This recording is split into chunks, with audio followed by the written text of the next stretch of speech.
أرست زينام بيت مخري منسترات أبز السالطة مبلغ سنة 4 سنة عقبة استفار لوسانتات أم حلال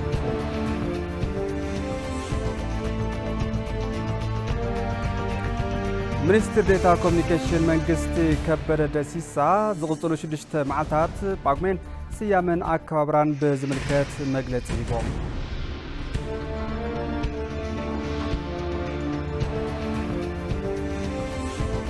كاب زيناوتاي أب دبوب أفريقيا كتما جوهانسبرغ زقاتم بارحوي 6 سبات كم زمتو تقليصو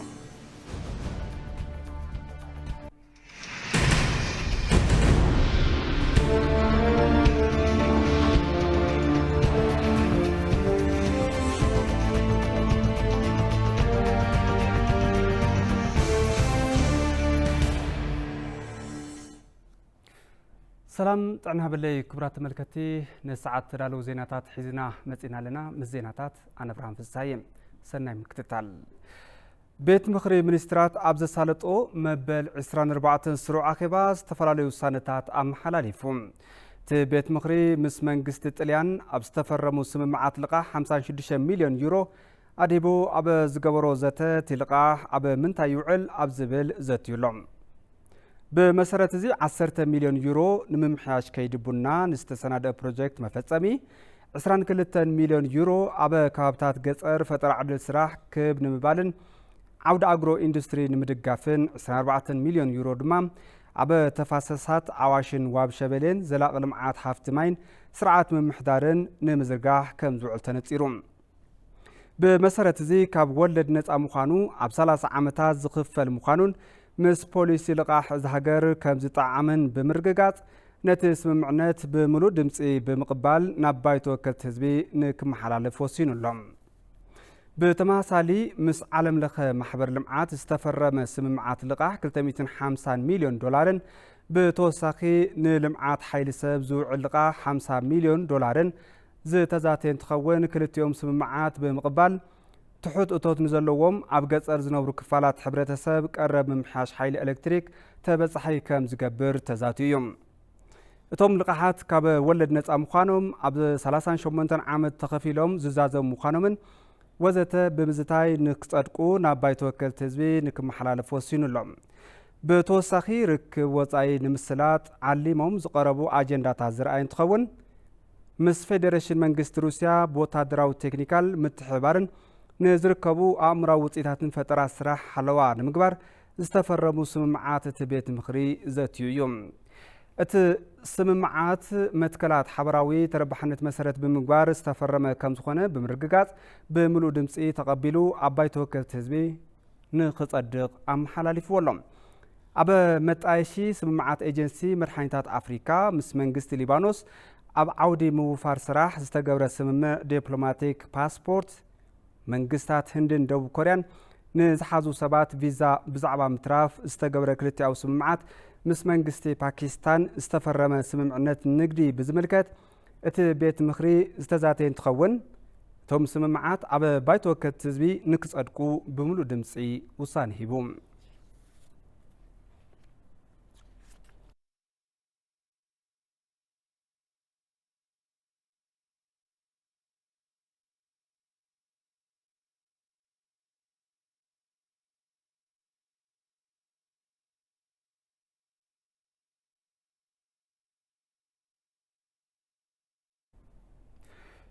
قلقالوت كوميونيكيشن منجستي سيام معالتات باقمين علاو غيروم بمسارة زي باقمين حدا معالتي قلقالوت باقمين كلتا معالتي مسواتنت باقمين سلسته معالتي سناي تقبار باقمين 4 معالتي آفرينت باقمين 5 معالتي تولدي باقمين 6 معالت حادنت تباهيلن تسيمن اللوان معالت حادنت ببرك هاجر بستفلالي منقدي كم زخبرون تقليص اللوم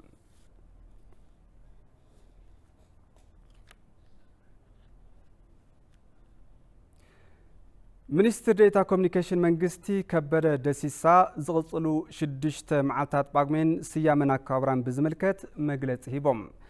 أبا مجلس يوم إثيوبيا أبا مزام زلو عام 2015 عام تمرت كلتا قصات نيرموا حدا بعوت استواتات لهم كل تدمام زعوتتهم ቅርታም ሓደ ብዓወት ዝተዋጸቶን ካልኣይ ድማ ዘይዕወተቶን ክብልዮም ገሊጾምዎ ስርናይ ናብ ዕዳጋ ወጻኢ ምቕራባ ኣብ ሰሜን ክፋል ሃገርና ዝነበረ ጎንፂ ብሰላም ምፍትሑ 25 ቢልዮን ፈሲ ተተኸለሉ ቀዳማይ ምዕራፍ ሓምለዋይ ኣሰር ብዓወት ዝተዛዘመሉ ዓመት ከም ዝነበረ ኣዘኻኺሮም ዘይዕወተቶም ድማ ወይ መንግስቲ ሕዚ እናተፈተነሎም ዘለው ጸገማት ኢሎም ዘልዕልዎም ድማ ሕዚ እውን ዝቐጸሉ ጎንፅታት ዝተፈላለዩ ከባብታት ዝሃገር ኣብ 2016 ዓመተ ምህረት ነዚኦም ንምፍታሕ መንግስቲ ከም ዝሰርሕ ኣልዒሎም እዮም ጸገም ኣወሃባ ግልጋሎት እውን ኣብ ኢትዮጵያ በብትካላቱ ነበርቲ እናማረሩ ከም ዝርከቡን ነዚ እውን ኣብ 2016 ዓመተ ምህረት ንምፍታሕ መንግስቲ ብዕቱብ ክሰርሕ እዩ ኢሎም ለብዘበን እውን 6 መዓልታት ጳጉሜን ዝተፈላለዩ ስያመታት ዝተዋሃቡ እንትኸውን በስያምኡ መሰረት እውን ከም ዝበዓል ገሊጾም ጳጉሜ 1 የአገልግሎት ቀን ተብሎ ተሰይሟል። በረቡዕ ላይ ነው የሚውለው። ጳጉሜን ሓደ መዓልቲ ግልጋሎት ተባሂሉ ተሰይሙሎ እዚ መዓልቲ ኣብ ዝተፈላለዩ መንግስታዊ ግልጋሎት መውሃቢ ዘፈራት ዝሳተፉ ሲቪል ሰርቪስን ወሃብቲ ማሕበራዊ ግልጋሎትን ኣካላት ዝምልከት እዩ ኣብዚ መዓልቲ ሃገርን ህዝብን ምግልጋል እንታይ ማለት ምዃኑ ግንዛበ ክወሃብ እዩ ዝሓሸ ግልጋሎት ንምሃብ ክግበሩ ዝግብኦም ነገራት መተሓሳሰቢ ክቐርቡ እዮም ንቕኑዓትን ጻዕራማትን ሰራሕተኛታት ምስግና ዝወሃበሉ መዓልቲ እዩ ጳጉሜን 2 ሐሙስ እዩ መዓልቲ መስዋዕቲ ተባሂሉ ተሰይሙሉ እዚ መዓልቲ ሰራዊት ምክልኻል ፖሊስ ፌደራልን ፖሊስ ክልላትን ምልሻታትን ዝዝከርሉ መዓልቲ ክኸውን እዩ ጳጉሜን 3 ድማ በዓል ሰናይ ተግባር ተባሂሉ ዝኽበር እንትኸውን ኣብዚ ዕለት ድማ ኣብ ኢትዮጵያ እናተሳለጡ ዘለው ስራሕትን ሰናይ ተግባራትን ክቐርቡ እዮም ኣብ ሰናይ ተግባር ተሳቲፎም ውፅኢት ዘምፁ ድማ ሽልማትን ኣፍልጦን ዝረኽብሉ መዓልቲ ክብሉ እቶም ሚኒስትር ዴኤታ ተዛሪቦም ኣለዉ ጳጉሜን 4 መዓልቲ ኣፍረይቲ ተባሂሉ ክኽበር እዩ እዚ እውን ብፍላይ ኣብ ኢትዮጵያ ኣብ ዝተፈላለዩ ዘፈራት ኣፍረይቲ ዝተዋፈሩ ሰብ ሓፍቲ ምስጋናን ኣፍልጦን ዝረኽብሉ መዓልቲ ምዃኖም እዮም እቶም ሚኒስትር ዴኤታ ኣብ መግለፂኦም ዝሓበሩ ጳጉሜን 5 መዓልቲ ወለዶ ኮይኑ ክኽበር እዩ ተባሂሉሎም ኣብዚ ዕለት ድማ ወለዶ መደመር ንምናጽ እንታይ ስራሕቲ ክስርሑ ኣለዎም ብዝብል ንሕብረተሰብ ሓበሬታን መጨበጢ ግንዛበን መድረኻት ዝሰናድኡሉ ከም ዝኾነ እዮም ኣልዒሎም ዘሎም ጳጉሜን 6 ድማ ፍልይ ብዝበለ መልክዑ ከም ዝኽበር እዩ ዝተገልጸ እዚ መዓልቲ ሓበራውነት እዩ ብፍላይ ኣብ ኢትዮጵያ ክብሪ ሓበራውነት ዝጉሕጉሑ ብዙሓት ጸገማት እናጋጠሙ ኣብ ዝሓለፉ ዓመታት ናብ ጎንጻቲና ዜጋታት ዝተጎደሉ ነይሩ እውን ኢሎም እቶም ሚኒስትር ዴኤታ ሕዚ ድማ ሓበራውነት እናሃንጸሉ እዋን እዩ ክብሉ ገሊጾም ጳጉሜን 6 ወይም የአብሮነት ቀን ተብሎ የተሰየመው ጳጉሜን 6 መዓልቲ ሓበራውነት ተባሂሉ ተሰይሞሎ ኣብ ኩለን ትካላት ኣብ መላእ ሃገር ክኽበር እዩ ጳጉሜን 6 መዓልቲ ሓበራውነት ኩሉ ኢትዮጵያዊ ኩለን ትካላት ዘኽብርዎ እዩ ዝኸውን ካብቶም ኣብ ላዕሊ ዝተጸርሑ ብተወሳኺ ኣብ መዓልቲ ሓበራውነት ዝውሰኹ ተግባራት ጉዕዞ ሓበራውነት ትርጉሙ ብፍላይ ንዓና ንኢትዮጵያውያን ኣብ ጽቡቕን ሕማቕን ብሓበራውነት እናተጓዓዝና ከም ዝመጻና ኣብ ቀጻሊ እውን ብሓድነት ጉዕዞና ነዝለቐሉ ከም ዝኸውን ዘርኢ ጉዕዞ እዩ ኣብ መወዳእታ ድማ ዝቕጽል ሓድሽ ዓመት ዝጸንሑ ቅርሕንትታት ገዲፍና ብሰላም ንጓዓዘሉ ዓመት ንክኸውን እቶም ሚኒስትር ዴኤታ ሰናይ ትምኒቶም ገሊጾም ርሑስ ዓመት በዓል ይግበረና ዓመተ 2015 ኣፋኒና ዓመተ 2016 ዓመተ ምህረት ንምቕባል ዕድመ ሒደት መዓልትታት ይተርፉና እንኳዕ ንኽልያት ሓድሽ ዓመት ብሰላም ኣብፅሓኩም ኣብፅሐና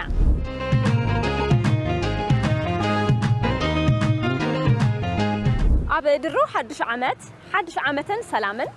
ሓድሽ ዓመትን ተስፋን ከምኡውን ኣብ ቅንያት ድሩ ሓድሽ ዓመት ዘለው ኩነታት ዕዳጋ ናባኹም ክነብር ኢና ኣብ ቀረባ እዋን ተጸበዩና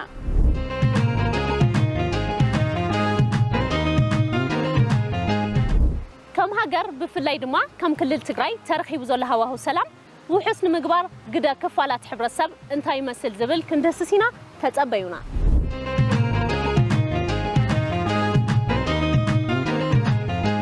ኣብ 2015 ዓመተ ምህረት ኣብ ዝተፈላለዩ ዓውድታት ኣብ ሃገርና ዝተሰርሑ ንጥፈታት ንድሕሪት ምልስ ኢልና ክንደስስ ኢና ኣብ ቀረባ እዋን ተጸበዩና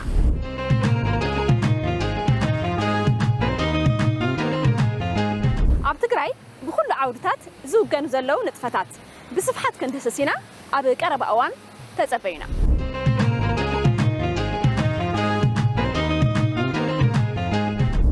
ኢቲቪ ትግርኛ ዜና ኣብ ሓድሽ ዓመት ብሓድሽ ኣቀራርባ ናባኹም ክደብል ኢና ተጸበይና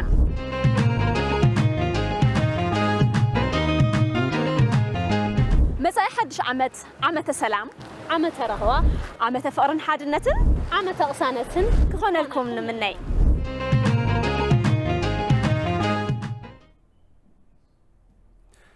ዜናታትና ይቕጽሉም መበል 18 መዓልቲ ብሔራት ብሔረሰባትን ህዝብታትን ብዙሃነት ማዕርነትን ሃገራዊ ሓድነት ብዝብል መሪሕ ቃል ክኽበር እዩ እቲ በዓል ብምትሕባር ቤት ምክሪ ፌደሬሽን ኣብ ክልል ሶማሌ ከተማ ጅግጅጋ ከም ዝኽበር ተገሊጹሎም ኣፈ ጉባኤ እቲ ቤት ምክሪ ኣገኘው ተሻገር እቲ በዓል ሕብረ ብሔራዊ ሓድነትን ዝምድናን ህዝብታት ብምጥንኻር ኣብ ሕገ መንግስትን ስርዓት ፌደራልን ግንዛበ ኣብ ምፍጣር ልዑል ግደ ዘለዎ ኢሎም ንፍትሒ ማዕርነት ናጽነትን ህንጸት ዴሞክራሲያዊ ስርዓትን መሰረት ዝኾኑ ዘተታት ከም ዝሳለጡ እውን ገሊጾም እዮም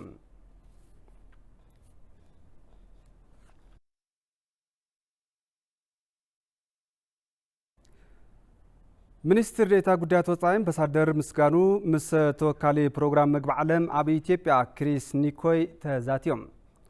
ኣምባሳደር ምስጋኑ ኣብ እዋን ዘተኦም ፕሮግራም ምግቢ ዓለም ኣብ ኢትዮጵያ ብተፈጥራውን ሰብ ሰራሕን ሓደጋ ጉድኣት ንዝበጽሖም ዜጋታት እናገበሮ ዝርከብ ሓገዝ ዝምልከት መብርሂ ሂቦም መንግስቲ ፌደራል ዝተመዛበሉ ዜጋታት ንምሕጋዝ ጻዕሪ እናገበረ ከም ዝርከብ እውን ገሊጾም ክሪስ ኒኮይ ብግደኦም ፕሮግራም ምግቢ ዓለም ኣብ ኢትዮጵያ ንዝተጎዱ ዜጋታት ሰብኣዊ ሓገዝ ንምብጻሕ ኣብ ዝተፈላለዩ ክፋላት ሃገር እናተንቀሳቐሰ ከም ዝርከብ ተዛሪቦም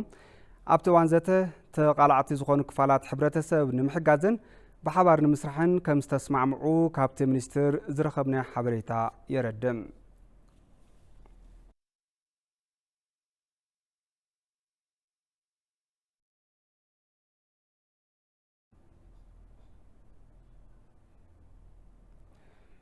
ኢንስቲትዩት ጉዳይ ወጻኢ ኣብቲ ፎረም ዝተጸንበሩ 13 ትካላት ብሓባር ንምስራሕ ዘኽእሎም ሰነድ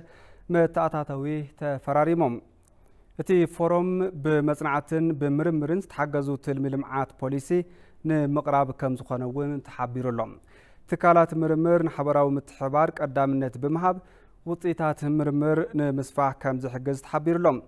ፕሬዚዳንት ዩኒቨርሲቲ አዲስ አበባን ዋና አካባቢ ፎረም መጽናዕቲ ምርምርን ዝኾኑ ፕሮፌሰር ጣሰው ወልደሃናም ከም ዝገለጽዎ ዕብየት ኢትዮጵያ ቀጻልነት ንኽህልዎ ትካላት ኣብ መጽናዕትን ምርምርን ዘለዎም እጃም ዝለዓለ ከም ዝኾነ እዮም ሓቢሮም ዘለዉ ፎረሙ አባላት በጣም ትላልቅ የምርምር ተቋማት ቢሮዎች ሰርቪስ ሰጪዎች ናቸው ኣባላት ፎረም ብጣዕሚ ዓበይቲ ዝኾኑ ትካላት ምርምር ዘለዎም ግልጋሎት ወሃብቲ እዮም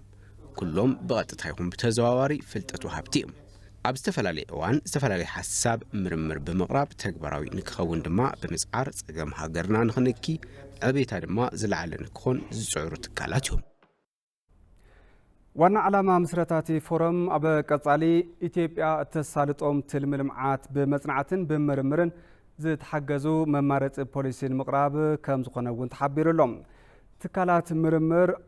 ዓቕሞም ብምዕባይ ዝሐሸ ውጽኢት ንከመዝግቡ ዘኽእል ምዃኑ ፕሮፌሰር በየነ ጴጥሮስ ገሊጾም ጥልቀት ያለው ምርምር አካይዶ እውቀትን አመንጭቶ ዕምቀት ዘለዎ ምርምር ብምስላጥ ፍልፍል ፍልጠት ዝኸውን መረዳእታ ኣኪቡ ዝሓዞ መረዳእታ ድማ ተንቲኑ እኩብ ግብኣት ነቶም ፖሊስ ኣውጻእቲ ዝህብ ትካል ብጣዕሚ ኣድላይ እዩ ኣብ ክልል ኦሮሚያ ዞባ ደቡብ ምዕራብ ሸዋ ልዕሊ 60,000 ሄክታር መሬት ብሕርሻ ክላስተር ዕፉን እናተሸፈነ ይርከብ ሓረስቶት እኹል ቀረብ ዘመናዊ ድኽዒ ብዘይምርካቦም ካብ ነጋዶ ብኽባር ዋጋ ንምግዛእ ከም ዝተገደዱ እውን ገሊጾም ኣለው ንብረቴ ተሆነን ዘዋደዶ ጸብጻብ በሪዩ ብርሃነን ኣብ ዞባ ደቡብ ምዕራብ ሸዋ ሓረስቶት ዕፉን ብክላስተር ምዝራእ ካብ ዝጅምሩ 3 ዓመታት ኪሮም ኣለው እዚ ኣብታ ዞባ ወረዳ ጎሮ ብፍሉይ መጸውዒ ጋላይ ወዳ ኣብ ዝበሃል ከባቢ ኣብ 2,000 ሄክታር መሬት ብክላስተር ዝለምዕ ዘሎ ዝራእቲ ዕፉን እዩ ምርቱም ጥሩ ምርት ነው በክላስተር ስንጠቀም ብክላስተር ስለ ዘራእናዮ ጽቡቕ ምህርቲ ኢና ንረክብ ብሓባር ስለ ንሰርሕ ምህርቲ ወሲኹልና እዩ ድሮ ብናርስም ቀደም ካብ ሄክታር 30 ክሳብ 40 ኩንታል ኢና ንረክብ ነርና ሎሚ ግና እንተወሓደ ካብ 85 ክሳብ 100 ወይ ከዓ 110 ኩንታል ንረክብ ኣለና ሓረስቶት ብክላስተር ምዝራእ ካብ ዝጅምሩ ኣብ ዝሓለፈ 3 ዓመት ሎሚ ዘበን ሕፅረት እታወት ፈተና ከም ዝኾኖም እዮም ዝዛረቡ ብጽሕፈት ሕርሻ እታ ዞባ እውን 700,000 ኩንታል ጠለብ ዘበናዊ ድኹዒ ከም ዝነበረ ብምጥቃስ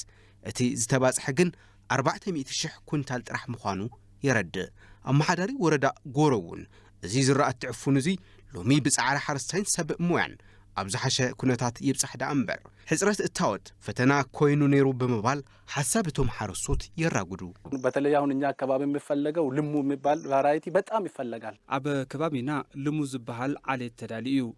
ግን ክነቕርብ ኣይከኣልናን ንሱ እንተዚሃልዩ ድማ ሾኔ ዝበሃል ኣሎ ንሱ እውን ክነቕርብ ኣይከኣልናን ዝተወሰነ እዩ ተረኺቡ ዘበናዊ ድኹዒ ንባዕሉ ከምኡ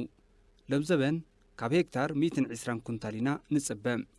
ነዚ ንምርካብ ሓረስታይ እታወት ክጥቀም ይደሊ እዩ ዝዘራእናዮ ዕፉን ጽቡቕ ምህርቲ ክንረኽበሉ ዘበናዊ ድኹዒ ካብ ነጋዶ ብኽባር ዋጋ ገዚእና ኢና ዝብሉ እቶም ሓረስቶት መንግስቲ ካብ ዕዳጋ እንረኽቦ ረብሓ ከዕቤልና ይግባእ ብምባል ምትእስሳር ዕዳጋ ክፍጠረሎም ሕቶ ያቕርቡ አሁን ዘንድሮ ማለት ነው ማዳበሪያ ይሄው ከ10,000 እስከ 12,000 ብር ትሸጥ የነበረው ለብዘበን ዘበናዊ ድኹዒ ካብ 10 ክሳብ 12,000 እዩ ተሸይጡ ካብ ነጋዳይ ማለት እዩ ብመንግስቲ ዝመጸ 1-2 ኩንታል እዩ በፂሑና ብክላስተር ውዳበ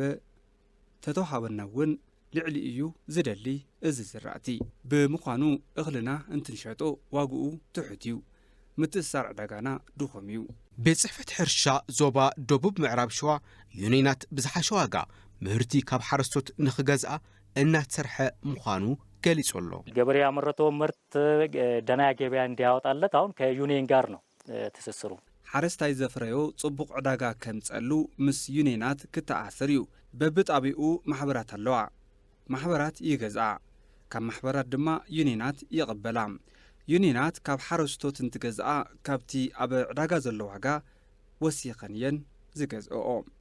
ኣብ ክልል ኦሮሚያ ዞባ ደቡብ ምዕራብ ሸዋ 413,000 ሄክታር መሬት ንሕርሻ ዝውዕል እዩ ካብ ውሽጢ እዚ 60,000 ሄክታር መሬት ብዕፉን ብክላስተር እናለምዐ ይርከብ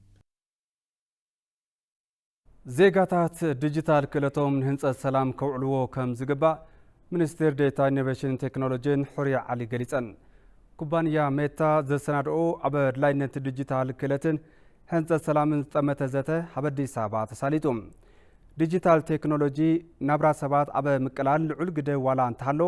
ብኻልእ መዳይ ድማ ጎንፂ ኣብ ምፍጣር ኣሉታዊ ጽዕንቶ ይሕድር ከም ዘሎ ተገሊጹ ስለ ዝኾነ ዜጋታት ዲጂታል ክእለቶም ንህንጸት ሰላም ከውዕልዎ ከም ዝግባእ ተሓቢሩሎም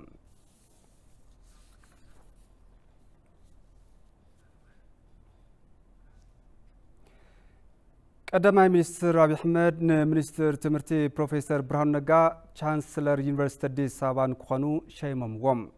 ቶም ቀዳማይ ሚኒስትር ነቲ ሽመት ዝሃብሉ እቲ ዩኒቨርሲቲ ፈላማይ ብገዛእ ርእሱ ዝመሓደር ዩኒቨርሲቲ ብምዃን ንክጣየሽ ብኣዋጅ ቁጥሪ 1294 እዝባር 23 ምጽዳቕ ስዒቡ ከም ዝኾነ ተገሊጹ ብኻልእ ድማ ኣብ ላዕለዎት ትካላት ትምህርቲ ኣካዳሚክ ናጽነት ንኽረጋገጽ ካብ ኢድ እታውነት ፖለቲካ ኮነ ምምሕዳራዊ ጉዳይ ነፃ ኮይነን ከይዲ ምምሃር ምስትምሃር ምርምርን ንኽውግና ዝለዓለ ኣስተዋፅኦ ንከበርክታ ዝዓለመ እዩ ተባሂሉሎም ዩኒቨርሲቲ አዲስ ኣበባ ብገዛእ ርእሱ ዝመሓደር ዩኒቨርሲቲ ምዃኑ ስዒቡ ካብ ዝተሸሙ ቻንስለር ብተወሳኺ ሓደሽቲ ኣመራርሓ ቦርድ ከም ዝተሸሙ ካብ ሚኒስትር ትምህርቲ ዝረኸብና ሓበሬታ የመላኽት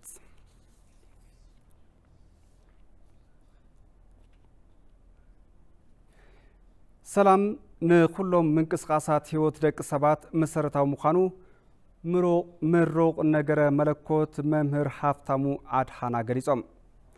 መምህር ሃፍታሙ ነዚ ዝበሉ ምስ ጣብያ ቲቪ ትግርኛም ኣብ ዝነበሮም ጻንሒት እዮም ኣድላይነት ሰላም ልዑል ምዃኑ ዝገለጹ ቶም መምህር ሰላም ካብ ኩሉ ንላዕሊ መራሕቲ ሃይማኖት ክሕብሕብዎን ንሶም ድማ ናብ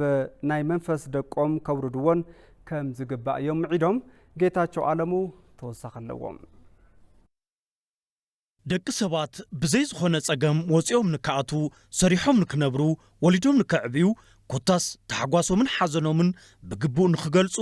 ሰላም ኣገዳሲ እዩ ስለ ዝኾነ ድማ ሰላም ንኹሎም ምንቅስቓሳት ደቂ ሰባት መሰረታዊ ምዃኑ ግሁድ ሓቂ እዩ ንምዃኑ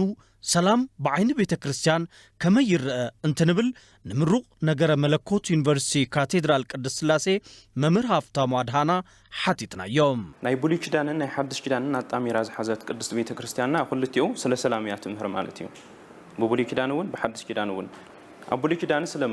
ሰላም ንርኢ ከለና መዝሙረ ዳዊት መዝሙር 34 ካብ ፍቕዲ 14 ንንብብ ከለና ተጋሃስ እምእኩይ ወግበር ሰናየ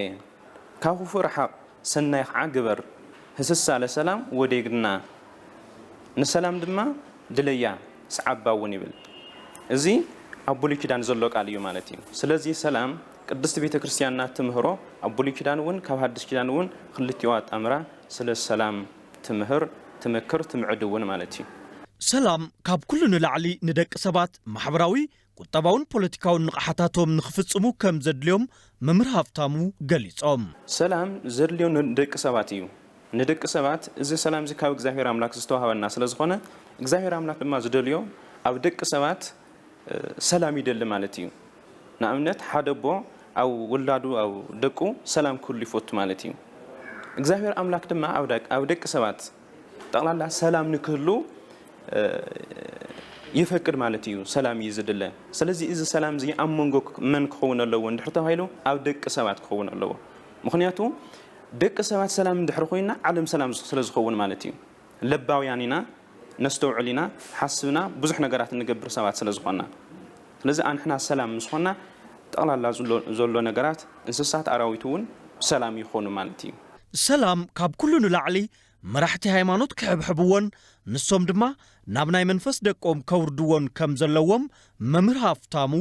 ይገልጹ ንሰላም ዝሕብሕብዎ ሰላም ንደቂ ሰባት ከም ዝተዋሃቦ ኩሉ እቲ ሰላም እውን ዝሕብሕብዎ ብመጀመርታ መራሕቲ ሃይማኖት ኣቦታት ክሕብሕብዎ ይግባእ ማለት እዩ ምክንያቱ ሃይማኖት ክበሃል ከሎ ሃይማኖት መሰረቱ ኣብ ክርስቶስ ኮይኑ ክርስቶስ ድማ ዝተክኦም ኣለዎ ማለት እዩ ኣብ ክርስቶስ ኣብ ትሕቲ ክርስቶስ ኮይኖም ሐዋርያት ኣቦታትና ዝመሃሩና ኣለዉ ኣብ ትሕቲ ሃይማኖት ድሕሪ ሐዋርያት ኣቦታትና ከዓ ብዙሓት ኣለዉ ማለት እዩ ናይ ሃይማኖት መራሕቲ ዝተባሃሉ ስለዚ እቲ ሰላም ናይ ክርስቶስ ሰላም ትክክለኛ ሰላም ሓቂፎም ክሕዙ ዝግብኦም ናይ ሃይማኖት ኣቦታት እዮም ማለት እዩ ናይ ሃይማኖት ኣቦታት እቲ ሰላም እንድሕር ዳ ሒዞምዎ ናቶም ኣሰር ዝኽተሉ ምእመናን ናቶም ኣሰር ዝኽተሉ ናይ መንፈስ ቅዱስ ደቆም ድማ ናቶም ይኽተሉ ማለት እዩ ብዛዕባ ሰላም እተምህርን እትሰብኽን ቤተ ክርስቲያን ሰላማ ካብ ውሽጣ ክትጅምር ከም ዘለዋ መምህር ሃፍታሙ ኣድሃና ኣረዲኦም ስለ ሰላም እያ ትምህርታ ቤተ ክርስቲያንና ስለ ሰላምና መሃረት ግን መብዛሕትኡ ኣብዚ ሕዚ እዋን ዘሎ ነገራት ንርኢ ከለና ስለ ሰላም እትሰብኸላ ስለ እቲ ሰላም ግን ኣብ ውሽጣ የለን ማለት እዩ ስለዚ ዓብይ ፀገም ኮይኑ ዘሎ ሰላምና ሰብኻ ኣብ ሰላም ዘይምህላው ፍቕሪ ሓድነት እናመሃርኻ እቲ ፍቕሪ ሓድነት ኣብ መንጎኻ ማእኸልካ ዘይምህላው ዝዓብይ ፀገም ኮይኑ ዘሎ ማለት እዩ ስለዚ ናብ ብዙሕ ነገራት ሰላም ገዲፍካ እቲ ሃይማኖታዊ ነገር ገዲፍካ ናብ ብዙሕ ናብ ዘይተደለየ ነገር ዓለማዊ ናይ ምዃን ማለት እዩ ካብ ሰማያዊ በዓል ፀጋ ምዃን ምድራዊ በዓል ፀጋ ምዃን እዩ ዝቕድም ዘሎ ማለት እዩ ኣብዚ ናይ ሕዚ ግዜ ስለዚ እዚ ያው እቲ መራሕቲ ሃይማኖት ክሕዝዎ ይግባእ ማለት ዜጋታት ካብ ዝሓለፈ ተማሂሮምን ዝሓለፈ ኣክል ብምባልን ንሰላም ዘብዒ ደው ክብሉ ከም ዝግባእ እውን እቶም መምህር ምዒዶም 2-3 ዓመት ዝሓለፉ ብዙሕ ነገራት መከራ ሓሊፉሎ ማለት እዩ ስለዚ ያው ሰላም ስለ ዝድለ ዋና ነገር ሕዚ እውን ካብ ፀልኢ ካብ ሓደ ነገራት ዝርከብ ነገር የለን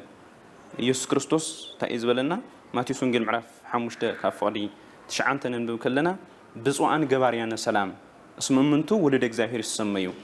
ሰላም ዝገብሩ ብፁዓን እዮም ንሳቶም ድማ መንግስቲ ኣምላክ ናይ እግዚአብሔር ወለደ እግዚአብሔር ክስመዩ እዮም ወይ ይብለና ማለት እዩ ስለዚ ዝሓለፈ ነገራት ሓሊፉሎ ካብ ገዲም ግን ምስ ህዝብና ምስ ዓድና ዘይተጽናዕናን ናጽናዕናና ኣብ ጎድኑና ኾና ብሰላም ክንነብር ይዝድለ ማለት እዩ ብዛዕባ እዚ ነገር እዚ ድማ ቅዱስ ጴጥሮስ يأكلكم زحلف مواليكم يبلنا معناته ناي زحلف جزيهم يأكل ما نهب زاهر تملصوا يبلنا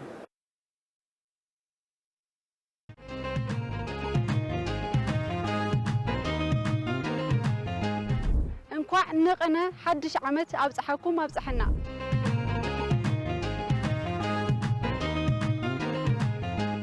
ኢቲቪ ዜና ትግርኛ ኣብ መጻኢ ሓድሽ ዓመት ምድላዋት ትምህርቲ 2016 ክድህስስ እዩ ተጸበዩና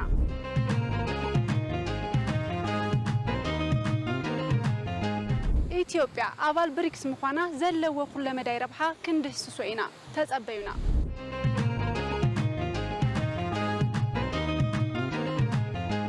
ሓድሽ ዓመት ሓድሽ ተስፋ ሰኒቕና ሕልምታትና ነግደሉ ንኸውን ንምነ ኢቲቪ ቋንቋ ትግርኛ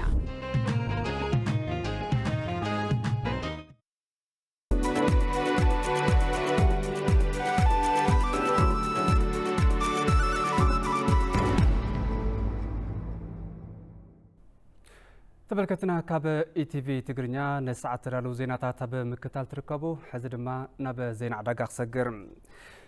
ገዛኢ ሃገራዊ ባንኪ ኢትዮጵያ ማሞ ምሕረቱ ምስ ልኡኽ ሕብረት ኣውሮፓ ኣምባሳደር ሮናልድ ኮቢያን ቤት ምኽሪ ንግዲ ሕብረት ኣውሮፓ ኣብ ኢትዮጵያን ተዛትዮም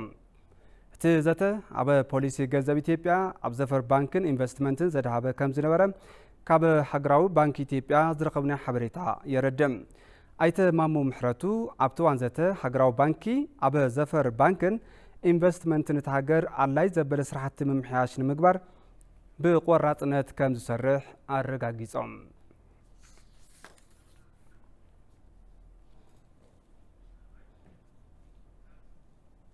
ሕዚ ድማ ናብ ዜና ወጻኢ ክሰግር ኣብ ደቡብ ኣፍሪካ ከተማ ጆሃንስበርግ ብዘጋጠመ ባርዕ ሓዊ 60 ሰባት ከም ዝሞቱ